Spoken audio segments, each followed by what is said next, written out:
Mission broad gauge છેલ્લા ઘણા સમયથી ધારી પત્રકાર સંઘ જે એક મિશન ચલાવી રહ્યું છે, એક માગણી કરી રહ્યું છે, તે માગણીના અનુસંધાને આજે ખાસ કરીને ધારી તાલુકાનું ખીચા જે ગામ છે ત્યાં જ ધારી પત્રકાર સંઘની ટીમ પહોંચી છે અને સાંજે એક જનજાગૃતિ સભાનું આયોજન પણ રાખવામાં આવ્યું છે. ત્યારે ધારી તાલુકા પંચાયતના પ્રમુખ જે સાવલિયાભાઈ છે એ અમારી સાથે જોડાણા છે. આપણે જાણીએ કે મિશન બ્રોડગેજ આવવાથી પ્રથમ તો ધારીને શું ફાયદો થશે. જે પ્રથમ આપનું નામ હોદ્દા સહિત જણાવો.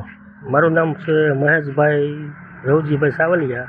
હું ધારી તાલુકા પંચાયતનો પ્રમુખ છું અને આજે મિશન બ્રોડગેજ છે એનું જે આ પત્રકાર મિત્રો જે કામ કરે છે એ બહુ સારું કામ કરે છે અને આજુબાજુના બધાના ગામડાના બધાના કામને બહુ વ્યક્તિગત અને ફાયદો થયું છે.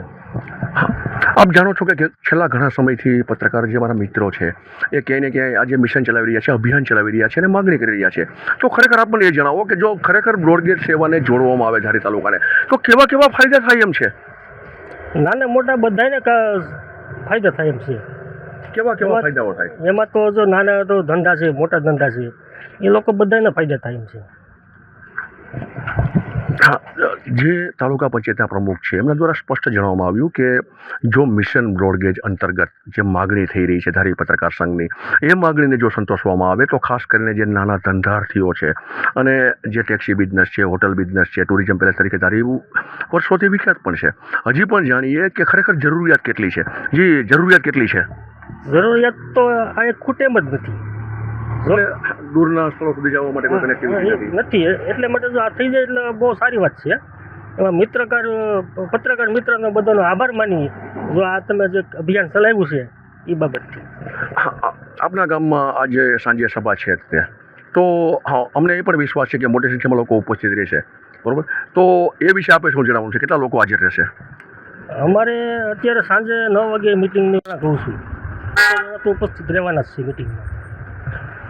આ હતા ધારી તાલુકા પંચાયતના પ્રમુખ. એમના દ્વારા સ્પષ્ટ શબ્દોમાં જણાવવામાં આવ્યું કે હાલની જે યુગ છે એ પ્રમાણે બ્રોડગેજ સેવાની તાતી જરૂરિયાત છે. બીજા એક ભાઈ મારી સાથે જોડાણ છે. આપણે જાણીએ કે બ્રોડગેજ આવવાથી શું ફાયદો થાય. ભાઈ, પ્રથમ આપનું નામ જણાવો. જયેશભાઈ બુહા. હા, જયેશભાઈ, હાલની તકે જે આપણે મીટર ગેજ સેવા ચાલુ છે ટ્રેન, હવે જો બ્રોડગેજ મળે તો કેવા કેવા ફાયદા થાય?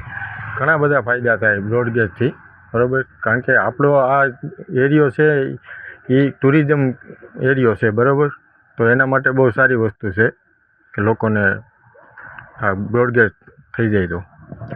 ખીચા ગામના પ્રતિષ્ઠિત નાગરિક જે બુહાભાઈ છે એમણે પણ સ્પષ્ટ શબ્દોમાં જણાવ્યું કે જો બ્રોડગેજ સેવાથી ધારી તાલુકાને જોડવામાં આવે તો અનેક પ્રકારની જે મુશ્કેલી છે એ પણ દૂર થઈ જાય અને ખાસ કરીને અકસ્માતો જે રોડ ઉપર થાય છે તેનું નિવારણ લાવી શકાય છે. હજી એક ભાઈ મારી સાથે જોડાશે. આપણે જાણીએ. આપનું નામ? જગદીશભાઈ ઠુમર. જગદીશભાઈ, છેલ્લા ઘણા સમયથી આપ જાણો છો કે ધારી પત્રકાર સંઘ એક અભિયાન ચલાવી રહ્યું છે મિશન બ્રોડગેજ. હવે ખરેખર બ્રોડગેજની જરૂરિયાત છે કે નહીં? જરૂર જ છે ને. અને બ્રોડગેજ આવવાથી શું ફાયદો થશે? લાડ ફાયદો થાય ને. આ પસાટ છે એ થોડો ઘણો ફાયદો તો થાય જ. અને દૂરના સ્થળે જવા માટે બધું વસ્તુ લઈ જવા માટે અત્યારે બહુ પસાટ છે, બરોબર. એના માટે ઘણો ફાયદો એટલે ટ્રાન્સપોર્ટિંગનું એવો બધો ફાયદો થાય ને. કોઈ ધંધા આવે, કોઈ વિકાસ થાય. પહેલા નંબરમાં તો જે અભિયાન ચાલે છે ને એમાં કોઈ રાજકીય કોઈ એવો કંઈ એમ નથી કે ભાઈ આમાં આનો હોદ્દો લઈ લેવો છે. બિન રાજકીય કાર્યક્રમ ચાલુ છે.